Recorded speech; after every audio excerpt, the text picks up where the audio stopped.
तो गाइस आज हम करने जा रहे हैं चैप्टर 7+2 साइंस का इंटेग्रल चैप्टर। तो आज हम करेंगे इसका पहले 7.1, पर 7.1 करने से पहले हम उसके बारे में कुछ समझ लेते हैं, जान लेते हैं कि इंटीग्रेशन होता क्या है, इंटीग्रेशन का मतलब क्या होता है। तो इंटीग्रेशन का मतलब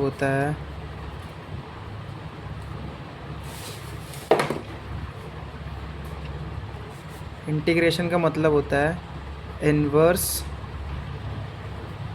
प्रोसेस ऑफ डिफरेंशिएशन।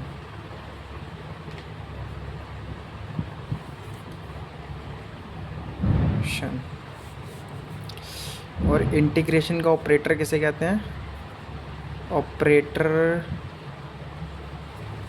होता है ये साइन, इस साइन को हम कहते हैं इंटीग्रेशन का ऑपरेटर। तो देखते हैं इंटीग्रेशन कैसे होती है, आपको ये समझाते हैं। जैसे कि कहते हैं एग्जांपल के तौर पे ले लो साइन एक्स का integration D upon D x. Sine x का इंटीग्रेशन होता है कॉस एक्स। अब देखो कॉस एक्स होता है तो इसमें हमने इस डी एक्स को ले जाना है इस साइड कॉस एक्स के पास, इसकी इंटीग्रेशन करने के लिए। Cos x d x. तो अब हमने दोनों की तरफ इसका ऑपरेटर लगाना है, किसका? इंटीग्रेशन का। इंटीग्रेशन का ऑपरेटर लगाएंगे। इस डी का मतलब होता है डिफरेंशिएशन।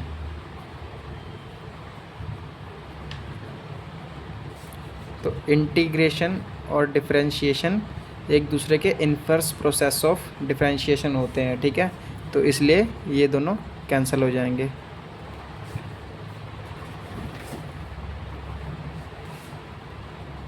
तो बचा क्या? Sine x equal to cos x d x.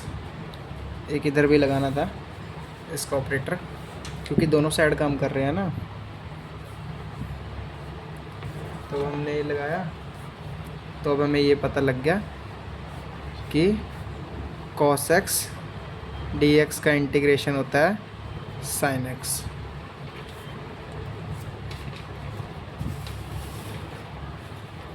तो अब हम इसके कुछ फार्मूलों के भी बारे में जान लेते हैं कि इसके फार्मूले कौन कौन से होते हैं एक्सरसाइज करने से पहले। जैसे cos x dx का फार्मूला होता है sin x प्लस c। ये c होता है कांस्टेंट, ये कांस्टेंट वैल्यू रखने के लिए करते हैं। जैसे कि मान लो हमने यहाँ पे रखा dx अपॉन डी एक्स। जैसे sin x प्लस कोई सी भी वैल्यू है 3 रख लो, चाहे 4 रख लो, चाहे जो मर्जी।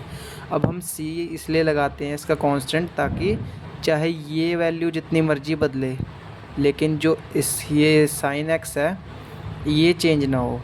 इसलिए हम यहाँ पे c लगाते हैं, ताकि इसका कांस्टेंट तो चेंज हो मगर कोफिशिएंट तो चेंज हो, मगर इसका जो वैल्यू है वो चेंज ना हो, इसलिए हम लगाते हैं। समझे? तो इसके फार्मूले देखते हैं, अब लिखते हैं। पहला फार्मूला तो हो गया cos x dx is equal to sin x plus c. दूसरा फार्मूला है इसका sin x dx is equal to minus cos x plus c. और इसी का तीसरा फार्मूला है ex dx is equal to ex plus c. ये same ही होता है, इसमें कोई चेंज नहीं होता है। चौथा है इसका ax dx is equal to ax upon log a raise to e plus c. पांचवा फार्मूला इसका लिख लेते हैं x square d x is equal to x n है, x n d x is equal to x n plus one plus c. अब इसका 6वां formula है second square x d x is equal to tan x plus c. इसका 7वां formula होता है sec x tan x is equal to sec x plus c. इसका 8वां फार्मूला है cosecant square x d x is equal to minus cot x plus c. और इसका 9वां फार्मूला है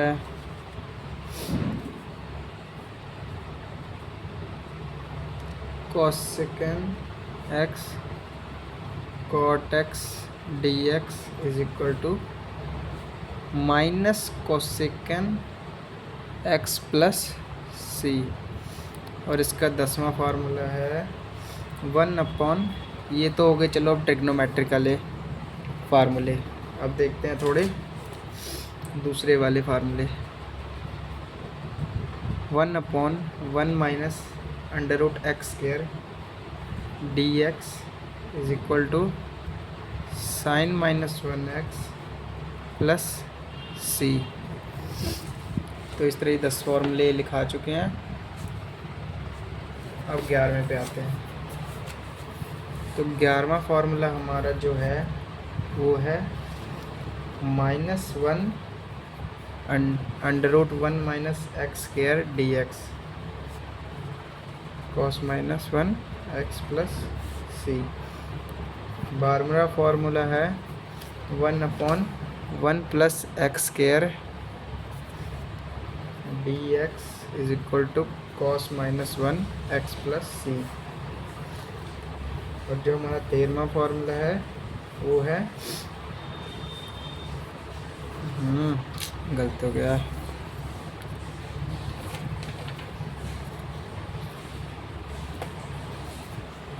-1 इंटीग्रेशन का पहले साइन ऑपरेटर डाल देते हैं 1 plus x square d x is equal to cos inverse plus x c. 14वां है हमारा 1/x under root x -1 under root का डी एक्स का है cosecant -1 inverse x d x. 15वां है -1x under root x square -1 d x cosecant inverse x d x. अच्छा इसका गलत हो गया, इसका है सिकेन, सिर्फ secant inverse x d x. और 16वां है हमारा integration d x is equal to x plus c, क्योंकि डिफरेंशिएशन और इंटीग्रेशन तो कैंसिल हो जाती है ना, इसीलिए एक्स प्लस सी। तो चलो हम एक्सरसाइज पे आते हैं। तो एक्सरसाइज का हमारा पहला सम जो है वो है, पहले लिख लेते हैं एक्सरसाइज 7.1। इसके पहला सम जो है वो है sin 2x ये है, इसकी हमने इंटीग्रेशन करनी है, किसकी, sin 2x की। तो अब देखो कैसे करना है इसको। साइन पहले 2 को साइड रखो। sin x की इंटीग्रेशन क्या होती है, sin x की इंटीग्रेशन होती है माइनस cos x। अब ये 2 है तो 2 इधर आएगा ही। तो x का कांस्टेंट क्या है, x का कोफिशिएंट क्या है, x का कोफिशिएंट है 2, तो इसके कोफिशिएंट को इसके अपॉन में भी लिख देना है, तो ये आ जाएगा प्लस सी। तो ये हमारा हो गया पहला सम। अब दूसरे सम पे आते हैं। दूसरा सम क्या है, एक तो ये हवा चल रही है ना, इसकी वजह से सारा उड़ जा रहा है। तो दूसरा सम जो है हमारा cos 3x है। तो cos 3x का इंटीग्रेशन करना है। cos x का इंटीग्रेशन क्या होता है? cos x का इंटीग्रेशन होता है sin x। तो इसके x के कोफिशिएंट को इसके अपॉन में लिख देना है। तो आते हैं हम अगले थर्ड सम पर। थर्ड सम हमारा है e⁻²x। तो हमारा इंटीग्रेशन एक्स की इंटीग्रेशन क्या होती है? एक्स की इंटीग्रेशन तो एक्स ही होती है। तो अब हमने कैसे करना है? एक्स की इंटीग्रेशन ऐसी रखनी है e2x, लेकिन जो x का कोफिशिएंट है वो आ जाएगा अपॉन में। तो ये हमारे 3 सम हो गए।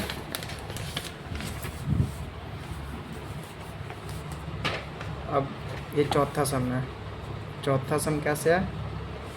चौथे सम की वैल्यू है ax+b²। तो अब देखो ये हमने कैसे करना है। तो हमने एक फार्मूला देखा था। कैसे फार्मूला था? xn = xn⁻1 upon n+1। तो ये फार्मूला था हमारा। तो अब देखो हमने करना कैसे है इसको। अब हमने इसको पहले ऐसे कर देते हैं ax+b²। अब हमने इसको x की होल स्क्वायर बननी है। a+b की होल स्क्वायर है ये। तो अब हमने इसको x का स्क्वायर मानना है, मतलब x की वैल्यू माननी है। तो हमारा x की वैल्यू कितनी है? x की वैल्यू 2 है। तो ये फार्मूला हमारा xn+1। अब हमने इसको xn मान लेना है।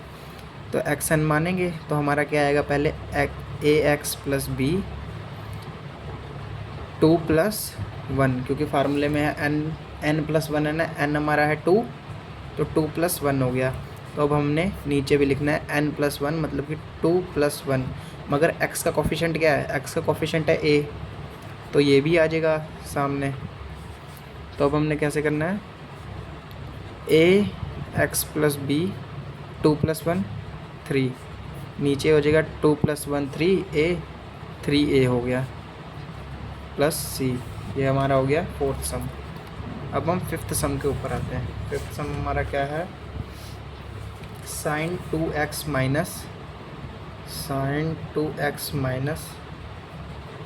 4e3x। तो अब हमने इसकी दोनों की अलग अलग इंटीग्रेशन करनी है। तो sin x की इंटीग्रेशन क्या होती है? पहले अब हम इसे ऐसे उतारते हैं, sin 2x - 4e3x लिखना है। तो अब sin x की इंटीग्रेशन होती है, पहले अब हम इसे अलग अलग इंटीग्रेशन में करते हैं। sin 2x माइनस ये 4 इसका कोफिशिएंट है, तो 4 बाहर आ जाएगा, e3x। तो अब sin x की इंटीग्रेशन क्या होती है? माइनस cos x अपॉन 2, क्योंकि x का कोफिशिएंट है 2, तो आ जाएगा इधर। तो -4 है ये, तो -4। और e3x की इंटीग्रेशन क्या होगी? ex की इंटीग्रेशन ex ही होती है, लेकिन यहाँ पे x का कोफिशिएंट 3 है, तो फिर 3x अपॉन में आ जाएगा। हमें कितना आएगा? x का कोफिशिएंट ही आएगा ना, 3 + c। तो आज हमारा ये पहला पार्ट ख़त्म हो गया। तो मिलते हैं नेक्स्ट वीडियो में।